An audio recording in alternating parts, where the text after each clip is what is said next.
Imagine this. You're standing in the soft drink aisle and it's a wall of noise. Bright reds, blues, and blacks all screaming for your attention. It's a sea of familiar logos, plastic bottles, and artificial flavors that all taste, well, pretty much the same. Now, you scan down and you see it. A squat little glass bottle. It's heavy in your hand. It's got an old school logo and a solid gold colored cap. You grab it and you pop that metal ring pull cap. A satisfying snap and a hiss that sounds different from a normal twist off. Instantly, you're hit with the sharp, spicy smell of real ginger. It's a strong, earthy scent, a clear contrast to the faint, sweet smell of most commercial ginger ales. It fizzles and it has a distinct burn. It tastes like a product that was actually brewed, not just mixed. This is Bundaberg. For decades, it was a regional Australian drink from a town known more for sugarcane and rum. But today, that same Stubby bottle is on shelves in over 60 countries. It's in trendy cafes in Seoul, high-end cocktail bars in London, and supermarkets all across America.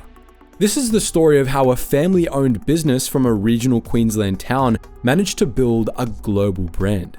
How did they crack the billion-dollar soft drink market, a market dominated by two corporate giants, while sticking to a slow, traditional brewing process? How did they stay local, stay family-owned, and still expand into 60 countries? This is the fascinating business story of Bundaberg Brewed Drinks. The story begins in 1968 in Bundaberg, Queensland. Back then, the soft drink market was entirely hyperlocal. Without national supply chains, almost every regional town had its own bottlers, and Bundaberg alone had 5 different soft drink factories, all competing for the same local customers. In that fragmented market, a local named Clifford Fleming and his wife Lee bought one of them, an existing bottler called Electra Breweries. They brought a radical, old-world idea to the table, to stop just mixing syrups and start brewing drinks with real ingredients. Over the next few decades, as national distribution chains steamrolled that local model, the other 4 Bundaberg bottlers disappeared. The Flemings company was the last one standing in the town with a national presence. Their survival was built on a different DNA. It wasn't just their family. They built the company with generations of local families. Current CEO John McLean, who was a school teacher before joining the business, describes a factory floor filled with mothers and daughters, fathers and sons. This commitment to roots became their defining trait. It's a stark contrast to their famous contemporary, Bundaberg Rum, which eventually moved most of its bottling operations to Sydney. Bundaberg Brewed Drinks remained stubbornly, proudly local, seeing themselves as stewards for the next generation. To understand why their drinks taste so different, you have to understand the fundamental difference between mixing and brewing. Your standard, mass-produced Coke or Pepsi is made in a matter of minutes. Highly filtered water is force carbonated, mixed with a proprietary high fructose corn syrup and blasted with artificial flavors and phosphoric acid. Bundaberg went the other way, entirely. They decided to make their flagship drink, the ginger beer, the hard way, the slow way. Their famous ginger beer is brewed, a process that takes 3 full days. First, they start with the real stuff. They source tons of dried ginger root, much of it grown right there in the rich Queensland soil, and then grind this ginger down, releasing its potent oils and fiery character. Then they mix this ground up ginger with local Queensland cane sugar and water. This mixture, called a wort, is heated up and steeped like making a giant spicy tea.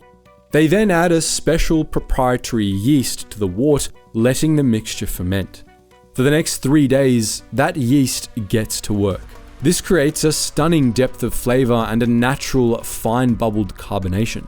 It builds that signature spicy bite at the back of your throat. After 3 days, the brew is filtered, aged, and bottled. For a long time, Bundaberg was a proudly local Australian product, but by the early 2000s, the writing was on the wall, and not just in Australia. Tastes were shifting. People were getting bored of the same sugary colas they grew up with.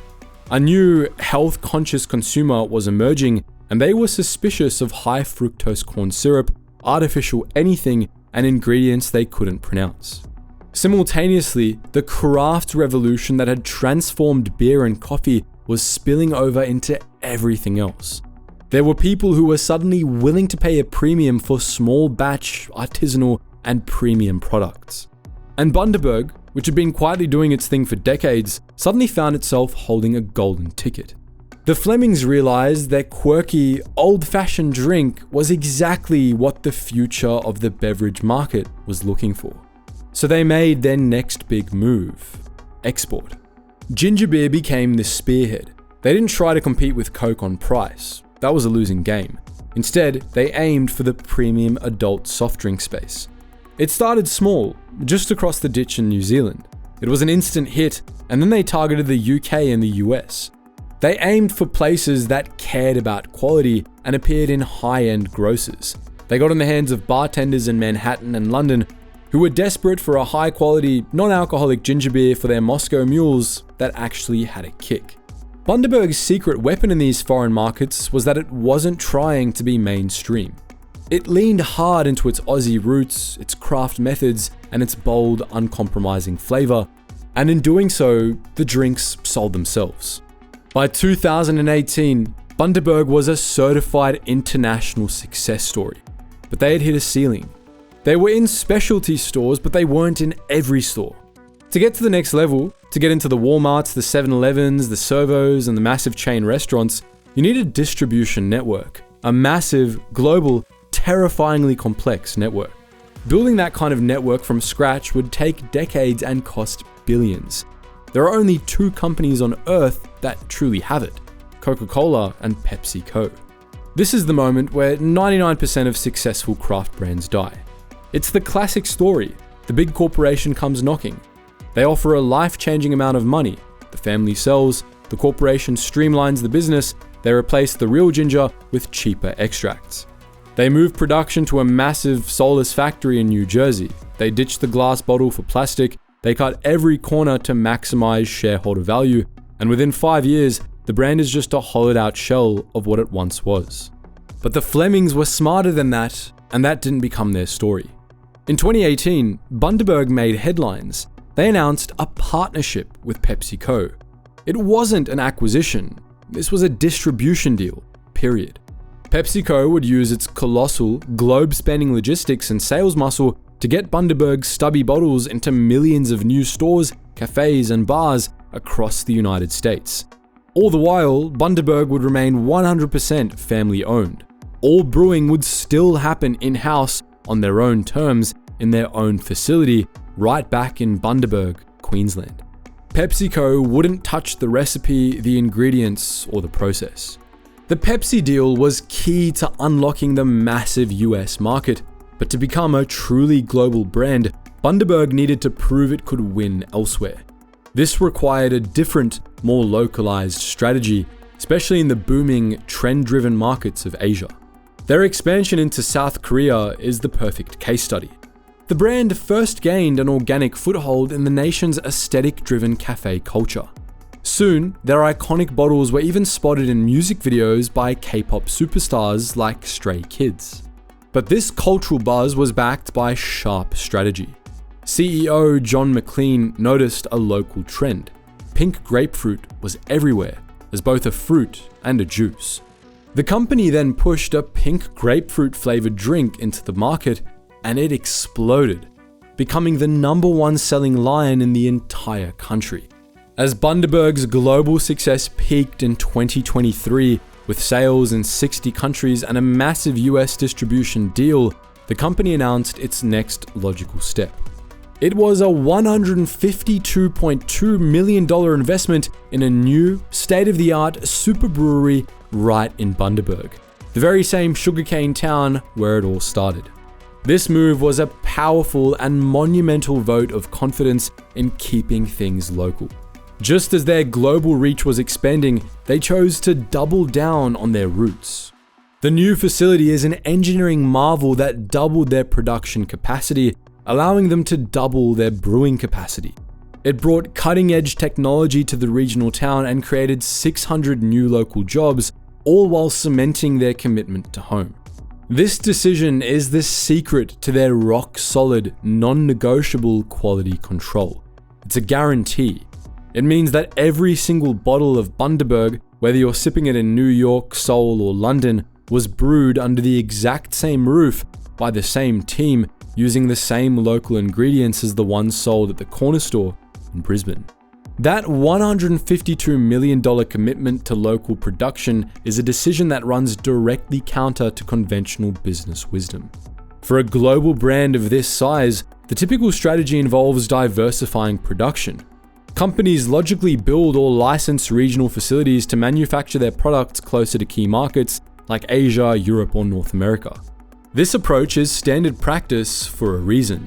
It dramatically slashes logistics costs, simplifies complex supply chains, and makes the entire operation more efficient. Investing more in a single high-wage country like Australia, only to then ship heavy glass bottles all over the world, seems inefficient by almost every modern business metric. The ability to make this move, to invest in quality over convention, is a direct result of the company's private ownership. Now in its third generation, with CEO John McLean, Clifford Fleming's son-in-law, at the helm, the company operates on the same long-term philosophy Cliff and Lee started with. Brew properly, play the long game, and value quality above all else. While most companies of Bundaberg's size would have cashed out decades ago, the Flemings chose to keep the company, and that independence is their superpower. A publicly traded company is legally bound to maximize short-term profit for shareholders. Imagine a public CEO trying to justify that 3-day brewing process, or a $150 million Australian-only factory to Wall Street. They'd be fired. Bundaberg, by contrast, answers only to its customers. This freedom allows them to make 50-year decisions instead of 3-month decisions. It empowers them to invest in quality ingredients, support Australian farmers, and maintain their inefficient brewing process, all because they know that in the long run, that's their entire brand. This culture permeates the company. Employees stay for decades. The local ginger farmers have multi-generational handshake partnerships with the company. The loyalty flows both ways. When you do all this, when you refuse to compromise on quality for over 60 years, when you have iconic packaging, and when you stay true to your roots, something magical happens. You earn something far more valuable than customers. You earn genuine fans. This has created a legitimate, organic, cult-like following with a devotion that manifests in several ways. There are passionate, long-running debates over the definitive ranking of the flavors. Among beverage purists and bartenders, it's often argued as the only ginger beer with enough spicy bite to stand up to a proper Moscow Mule. Devotees in the US and UK have been known to drive hours just to find their favorite flavor, treating it like a prized haul when they finally stock up. Even the iconic Stubby bottle has its own second life. It's become a staple of upcycling culture, constantly refashioned into flower vases, soap dispensers, and string light holders. It's what happens when your product is so good, your customers become your volunteer marketing department. That cult following has given Bundaberg a license to experiment. Ginger beer may be the king, but the lineup is no one-trick pony. Today, the brand offers over a dozen unique flavors, from guava and blood orange to passion fruit and lemon, lime, and bitters. But the message of this story is that they expanded their lineup by holding fast to their core principle. They knew their brand's promise was brewed, not just ginger. This meant that, unlike competitors who might just pump out new syrups, Bundaberg applied its signature brewing integrity to every single new flavor. So all of these flavors go through the same painstaking process. The guava isn't a guava syrup mixed with soda water, it's real guava, brewed, fermented, and aged. Nothing artificial, nothing rushed. This keeps the brand pure. It keeps the craft promise intact, even as the line expands. They've also embraced limited edition small batch releases. These experimental flavors keep the brand fresh, give loyal fans something new to hunt for, and act as a brilliant form of market research. If a limited batch flies off the shelves, they know they have a winner. It's a smart and agile way to innovate, all while being anchored by their non-negotiable commitment to quality. So, how did they do it? How did a tiny company from a sugarcane town in Queensland end up on the top shelf in 60 countries, right next to the billion-dollar giants? Well, Bundaberg's success is a masterclass in doing what most companies are too afraid or too greedy to do. They took the slow road. In a world obsessed with fast growth, they chose patience. In a world obsessed with cheap ingredients, they chose quality. In a world obsessed with outsourcing, they chose to stay local. And in a world obsessed with quarterly profits, they chose to stay a privately family-owned company. Bundaberg bet their entire company on a simple, powerful idea. That if you make something real, if you craft it with patience and refuse to cut corners, people will notice. It might take them 60 years, but they'll notice. So next time you walk down that aisle and you see that squat little bottle and you pop that golden cap, you're tasting the story of a family, a town, and a decades-long, fiery and authentic lesson in how to build something that lasts. But what do you think? Is Bundaberg's global success purely down to that old-school 3-day brewing quality? Or was it a masterclass in branding with that iconic stubby bottle and rip cap? And on a personal note, is that fiery ginger beer your go-to? Or have you moved on to other modern craft drinks like kombuchas and artisanal seltzers? Let us know your thoughts in the comments section below. And if you enjoyed this breakdown, don't forget to like, subscribe, and tap that notification bell so you don't miss our next video. Anyways guys, thank you so much for watching, and as always, stay curious.